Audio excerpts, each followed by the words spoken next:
Bonjour à toutes et à tous, j'espère que vous allez bien. On se retrouve pour le brief du samedi 7 septembre, il est 8h02. Aujourd'hui, on va parler donc des news économiques, du ratio long and short, du funding, open interest, des liquidations. On regardera ce que font les whales en finissant par l'analyse technique de Bitcoin. Mais avant ça, on va regarder donc ce qui s'est passé hier. On a dump dans la zone parfaite que je vous avais call depuis un bon moment. Donc, quand on était juste ici, je vous avais call que c'était largement probable de revenir chercher cette zone. Tout du long, je n'ai jamais douté vraiment de cette zone-ci, hein, même quand on était, là, clairement, c'était assez évident, de revenir chercher cette zone étant donné que, voilà, c'est tout simplement la zone ETE, l'order block, les liquidités. On avait énormément de personnes qui étaient en train de long tout ce mouvement-ci, donc c'était largement probable de venir chercher cette zone. Maintenant, la question à se poser, c'est: est-ce que c'est une zone de rebond ou est-ce que c'est, tout simplement, on va faire, un, dead cat bounce, juste on rebondit un tout petit peu et derrière on repart. Donc maintenant, c'est à voir, donc on va regarder ça directement ensemble, mais avant, je vais vous expliquer le setup qu'il y avait à prendre hier. Donc il y avait vraiment un setup à prendre sur ce short parce que tout simplement, on avait énormément de liquidations à prendre. On avait la news d'hier, si jamais je la mets, hop, on avait la news hier qui était négative, étant donné que on a eu ce qui était prévu sur le chômage, je vous l'accorde, hein, là c'était vraiment pas négatif, pas positif, on ne sait pas trop à quoi s'attendre. Mais en revanche, on a eu donc 22 000 emplois, création d'emplois en moins par rapport à ce qui était prévu. Ça veut dire que potentiellement, les prochaines news de chômage pourraient être négatives. Et c'est ça qui a fait qu'on peut dump, c'est que la news du chômage, elle est bonne, mais les créations d'emplois sont mauvaises. Donc par conséquent, la prochaine news de chômage pourrait être mauvaise. Et c'est là que ça a fait peur au marché.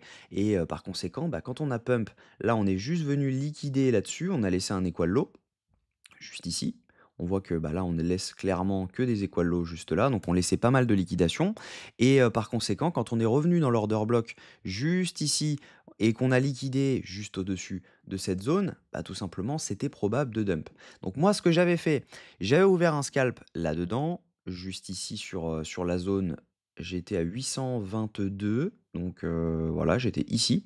Et derrière, j'avais mis mon SL juste au-dessus de la mèche parce que j'étais en M5. Donc vous allez mieux comprendre. Voilà, j'étais là-dessus et je l'ai coupé à RR de 4. Donc voilà le désastre qu'il y a eu. J'avais fini ma journée, en fait, j'avais tout simplement fait une grosse journée et j'aurais pu hold ça parce que clairement là, j'aurais fait mon mois. Donc voilà, on passait d'un RR de 4 à un RR de 26. Donc vraiment, impressionnant comme trade si jamais il était passé. Mais voilà, bon, j'ai clôturé à RR de 4. Je ne pourrais pas me vanter, d'avoir passé un RR de 26 tout de suite. Donc voilà, pour le moment, on est, en train de rebondir dans la zone, étant donné que c'est, donc un order block H1 et H4. Donc là, on est actuellement dans l'order block H1, H4. Si jamais je me mets en H4, vous allez le voir aussi. Juste là, hop, si ça veut bien. Voilà. Vous voyez qu'on a cet order block-ci également. Donc là, on est en plein dedans. On a rebondi en plein milieu. On a vraiment mèche en dessous et on est resté au-dessus. Donc on valide l'order block. On est vraiment en train de le mitigate parfaitement. Et maintenant, du coup, ce qu'on va attendre, c'est une structure en M15. Donc en M15, on est actuellement en train de faire notre choche. Mais voilà, le choche peut être invalide si jamais on refait quelque chose comme ça. Pour derrière même repartir, ça serait invalide. Ce qu'il nous faudrait, c'est de clôturer au minimum au-dessus de ça pour pouvoir peut-être envisager derrière un rebond là-dessus et pouvoir repartir complet et venir break ces zones-ci. Je ne passerai pas bullish moyen terme tant qu'on ne breakera pas au minimum les 57 000 parce que clairement, voilà, hein, il faut passer cette zone pour pouvoir passer haussier à moyen terme. À court terme, on peut être bullish bientôt, mais on ne l'est pas encore. Donc voilà, il va falloir attendre de faire un break de cette structure. Donc pourquoi pas revenir dans cette zone-ci, derrière repartir et là on peut valider un mouvement haussier pour pouvoir ensuite repartir et peut-être, chercher donc ce breaker block qui est juste ici. On verra si jamais on est rejeté ou si jamais, ça casse. Donc à ce moment-là, on verra. Mais voilà ce qui est probable d'avoir parce que, quand vous allez voir les datas, on a liquidé tout le monde. On a quand même, des choses positives pour avoir un rebond. Donc potentiellement, c'est maintenant qu'on va rebond. Au niveau des news économiques, donc cette semaine, on va être chargé encore. Semaine prochaine, pardon. Donc on va être chargé encore. À 14h30 mercredi, on va avoir l'inflation américaine, donc ça va bouger vraiment beaucoup. Jeudi à 14h15, on va avoir le taux de facilité de dépôt, et également la décision de la BCE sur les taux d'intérêt. Donc ça va induire un petit peu ce qui pourrait se passer aux États-Unis, même si jamais, ils discutent pas trop, là-dessus. On pourrait voir si jamais on baisse de 0,25 ou 0,50 en Europe, donc ça peut être vraiment intéressant. On va également avoir les inscriptions au chômage hebdomadaire. Il faut vraiment regarder ces news. C'est ces news-là, surtout, qui vont faire que, récession ou pas récession au moment de la baisse des taux. Ça peut arriver 6 mois plus tard, mais il faut vraiment avoir en tête, les créations d'emplois, les inscriptions au chômage et le taux de chômage pour, savoir si jamais tout va bien avec la baisse des taux.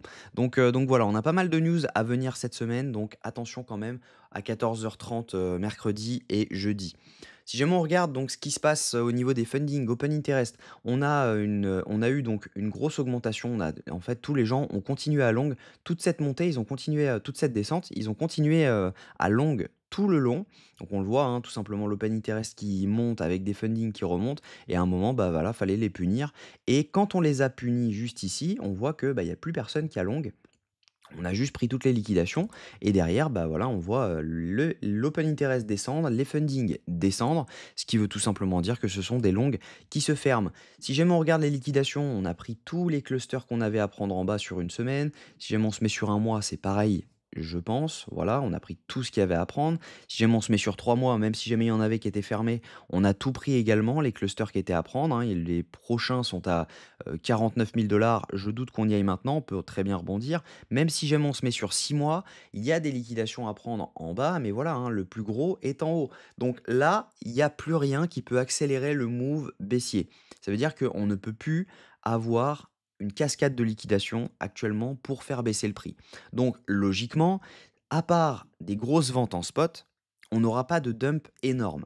Maintenant, dans les prochaines 24 heures, on peut pas faire ça, sauf si jamais c'est vraiment du spot qui vend.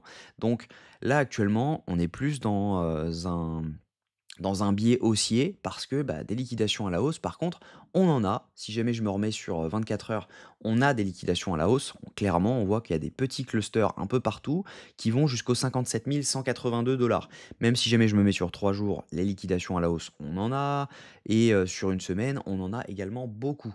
Donc clairement, moi, je vais repasser haussier pour le moment. J'ai acheté du Solana et de l'Ethereum hier pendant, le dump, donc cette nuit. Clairement, voilà, à mon avis, c'est des bonnes zones d'achat à court terme. Maintenant, on va voir si jamais à moyen terme elles sont bonnes parce qu'on peut très bien se faire rejeter autour des 55 000 $. Donc on verra ça directement le moment venu, mais actuellement pour moi, on est haussier. Si jamais on regarde donc, ce qui s'est passé sur ce dump au niveau des whales, on a les micro whales, donc c'est elles qui ont vraiment impacté ce dump, hein, elles ont vendu fortement. Les retails, eux, sont complètement dans le déni comme à chaque fois. On voit que, bah, voilà, tout ce dump depuis les 59 000 $, eux, ils font que acheter. Donc voilà, hein, les retails, clairement, dans le déni. On sera à 18 000 $ qui feront encore que acheter. Mais bon, je ne dis pas qu'on va y aller, mais c'est pour l'exemple. Et les Wells, elles, carrément, sont en train de vendre un tout petit, voilà, un tout petit montant. Clairement, c'est pas grand-chose pour elles. On va voir si jamais ça rachète, mais voilà, c'est pas grand-chose pour le moment. Et on attend de voir un petit rebond sur, les micro Wells parce que ça peut être intéressant. Si jamais ça repart, on pourrait très bien, repartir comme ça aisément.